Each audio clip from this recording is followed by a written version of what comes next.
नमस्ते बच्चों। मैं आपकी हिंदी के आचार्य प्रिया सिंह। आज मैं आपको भारतीय फौज का पहला अध्याय पढ़ा रही हूँ। अहमदनगर किला, जो कि मैंने आपको कल स्टार्ट कर दिया था, उसका शेष भाग रह गया था, जो कि हम आज पढ़ रहे हैं। कक्षा अष्टम।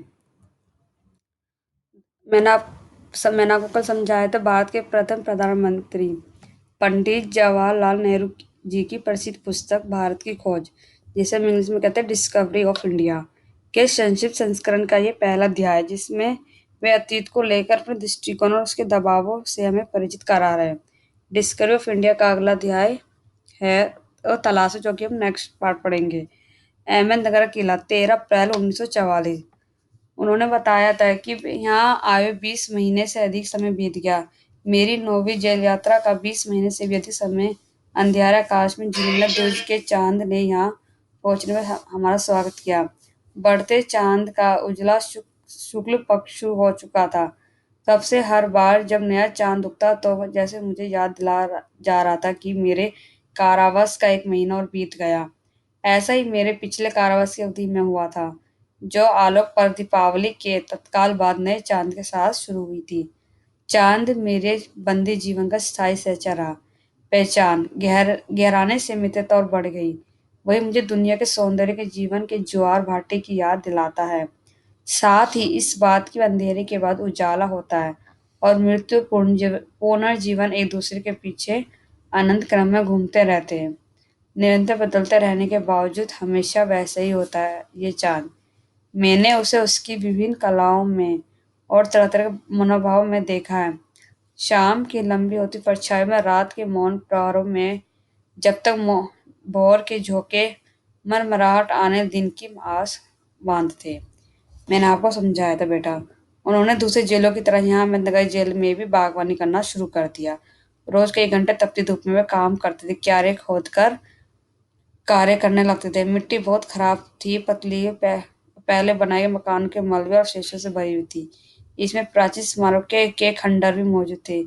इसलिए चूंकि ये इतिहास स्थित है, अतीत में इसने कई युद्ध और राजमहलों की शुद्ध संध्या देखी है। भारत की पूरी इतिहास दृष्टि का इतिहास बहुत पुराना है। आगे पढ़ते हैं। अतीत का दबाव। दबाव भला हो या बुरा, दोनों तरफ अभिभूत करता है। कभी कभी ये दबाव दम घोटू होता है, खास तौर पे लोगों के लिए।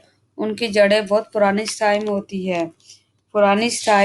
मसलन भारत और चीन की सभ्यता है। क्या होती है? मसलन भारत चीन की सभ्यता है। आखिर मेरी विरासत क्या है? मैं इन बातों का उत्तराधिकारी हूँ। मैं इन बातों का उत्तराधिकारी हूँ। मसलन मतलब होता है उदाहरण। मानवता ने दासी हजारों साल के दौरान हासिल किया। उसकी विजयों के उल्लास, खुशी, उसकी पराजय का दुख में यंत्रणा। यंत्रणाओं का मैंने आपको बेटा कल भी बताया था। यंत्रणा का मतलब है, पहला तो आप देखिए, दम घोटू मतलब सांस लेने परेशानी पैदा करने वाला। उल्लास मतलब खुशी। यंत्रणा मतलब प्रताड़ना। ठीक है बेटा। उसकी विजय उल्लास का, उसकी पराजय दुख यंत्रणा का। मानव के हैरत अंग्रेज मतलब हैरान कर देने वाले साहसी कार्यों का, जिनकी शुरुआत युगों पहले हुई और जो भी जारी है और हमें आकर्षित करती है। मैं इस सब का वारिस में उत्तराधिकारी हूँ। साथ ही उस सब का भी जिसमें पूरी मानव जाति की साझेदारी है। हम भारतवासियों की विरासत में एक खास बात है जो अनोखी नहीं है, क्योंकि कोई व्यक्ति औरों से एकदम अलग नहीं होता। अलबत्ता एक बात हम लोगों ने विशेष रूप से लागू होती है, जो हमारे रक्त मांस और अस्थियों में समाई है। इसी विशेषता से भरा हमारा वर्तमान रूप बना है और हमारा भावी रूप बनेगा, भावी मतलब आने वाला।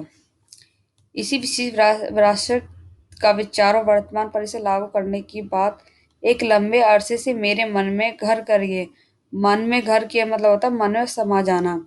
मैं इसी के बारे में लिखना चाहता हूँ। विषय की कठिनाई और जटिलता मुझे भयभीत करती है। मुझे लगता है कि मैं सत्य तौर पर इसका स्पर्श कर सकता हूँ। स्पर्श मतलब छूना। ठीक है बेटा। इसमें ये कह रहा है कि भला बुरा दोनों तरह का दबाव अभिभूत करता है। कभी कभी ये दबाव अभिभूत मतलब होता है प्रसन्न करना। दम घोटू, सांस लेने में परेशानी होना।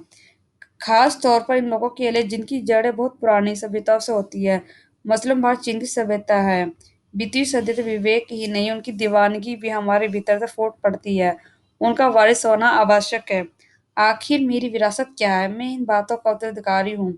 क्या जिसके बारे में उसने विचार किया, महसूस किया, भोग और जिन बातों से उसने युगों पहले और जो भी अब जारी है हमें आकर्षित करती है।